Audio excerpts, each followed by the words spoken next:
आपण बघणार आहोत कटोरी ब्लाउज परफेक्ट फिटिंगचा 30 साईजचा कटोरी ब्लाउज डायरेक्ट कापडवर कटिंग आणि ते सुद्धा डिटेलमध्ये फ्रीमध्ये शिकणार आहोत। एकाच व्हिडिओमध्ये पूर्ण कटिंग तुम्हाला जमणार आहे। त्यासाठी व्हिडिओ स्किप न करता पूर्ण स्टेप बघायचे आहेत, मापे समजून घ्यायचे आहेत।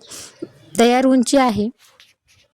उंची आपली 13 इंच आहे, ते 1 इंच ॲड करून आपण 14 इंचावर मार्किंग करणार आहोत। तर पहिली मार्किंग आपली ब्लाऊजच्या उंचीची राहणार आहे।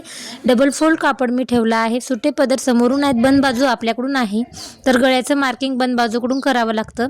5.5 इंचावर मी शोल्डर ठेवला आहे। शोल्डरची आडवी रेषा ड्रॉ केली आहे।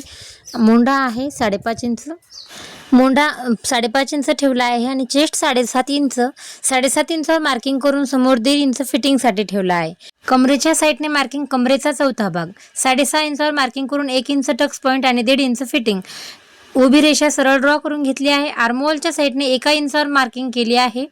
1 इंचावर मार्किंग करून शोल्डर 3 इंच आणि 2.5 इंच गळा उरतो। गळ्याची उंची आलेल्या वर्कानुसार ॲडजस्ट करायची आहे आणि 2.5 इंचाचा चौकोन आखून उंची तर गळ्याच्या आरी वर्कनुसार ठेवली आहे आणि त्यामध्ये त्रिकोणामध्ये 1.5 इंच तिरपी रेष ठेवायची आणि नंतर गोलाकार द्यायचा आहे।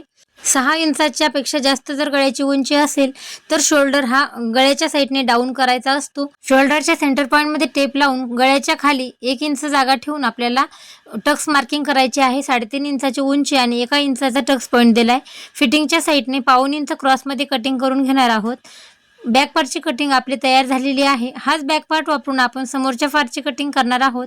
तर शोल्डर डाऊन केलेला नंतर कटिंग करायची आहे। अगोदर समोरच्या पार्टवर मार्किंग करायची आहे तसा पार्ट आपण पूर्ण आखून घेणार आहोत।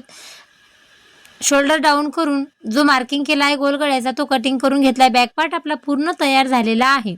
तर आता आपण बघा जशाच तसा जो बॅक पार्ट आपण समोरच्या पार्टवर आखून घेतला आहे त्याच्यामध्ये आपल्याला 1 इंच उंची ॲड करायची आहे।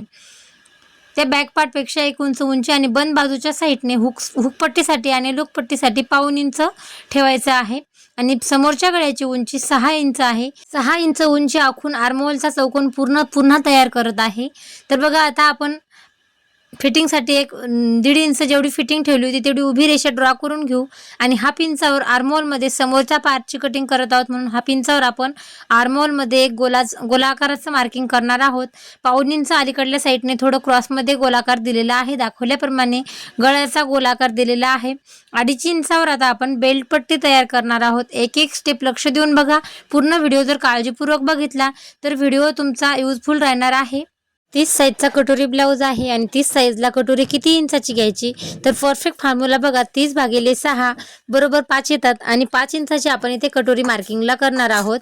तर अशा पद्धतीने आपण कोणत्याही साईजची कटोरी काढू शकतो। तर पहिली स्टेप तुमच्या ही लक्षात ठेवा, कटोरी कोणत्याही साईजची काढायची असली तर समजा 36/6 करायचं आलेलं आन्सर आपलं कटोरीचं मार्किंग राहणार आहे आणि जिथे आपण गळ्याची मार्किंग केली आहे तिथे 1 इंचावर मार्किंग करायची आहे आणि आर्महोलमध्ये जी हाफ इंचावर मार्किंग केली आहे तिथून आपल्याला आडव्या साईडने 2.5 इंच आणि टक्स पॉईंट काढायचा आहे। तर चेस्टचा चौथा भाग आणि त्याच्यामध्ये हाफ इंच प्लस करायचे। तर बघा 4 मार्किंग मी तुम्हाला दाखवले आहेत आणि कटोरीचा व्यवस्थित आकार दिलेला आहे।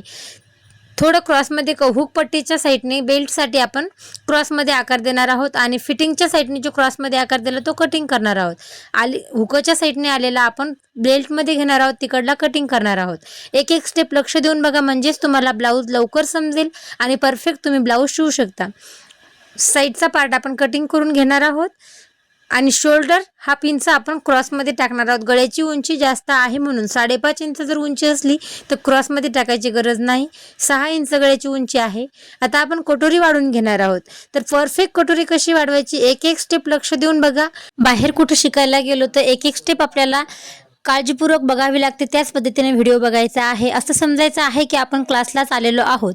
व्हिडिओ स्किप न करता बघा। पूर्ण जशाच तशी कटोरी आखली। गळ्याच्या साईडने शिलाईत जेवढं मार्जिन लागतं तितकं वाढून घेतलं। दोन्ही साईडने 2.25 इंच वाढून घेतलं आहे, पण हुकच्या साईडने 4.5 इंचावर मार्किंग केली आहे। सेंटर पॉईंटला 1.5 इंच मार्किंग केली आहे। तर बघा दोन्हीही मार्किंग व्यवस्थित जोडून घेतले आहेत आणि कटोरीचा गोलाकार देऊन घेतलेला आहे। परफेक्ट आपली कटोरी तयार झालेली आहे। पपमध्ये कटोरी बसणार आहे, परफेक्ट फिटिंग बसते। एकदा नक्की ट्राय करा। ज्या पद्धतीने मी तुम्हाला कटिंग दाखवली आहे त्याच पद्धतीने तुम्ही कटिंग करा। तुमचा ब्लाऊज जर व्यवस्थित बसला नाही तर बिनधास्त अनसबस्क्राईब करून टाका, पण व्हिडिओ जर आवडला तर चॅनलला लाईक आणि व्हिडिओला सबस्क्राईब करायला विसरू नका।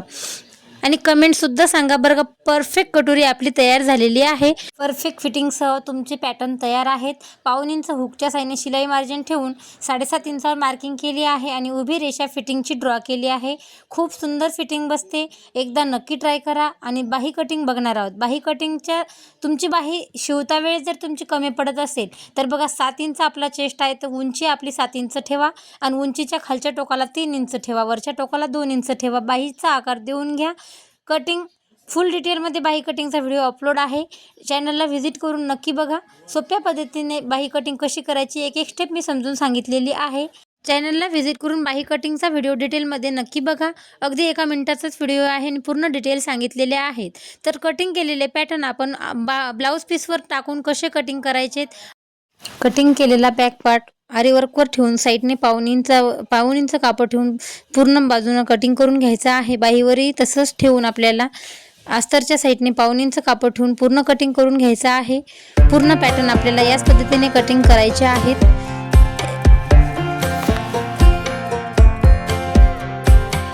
Last time we talked, you had nothing to say. You chose to walk, give what we had away.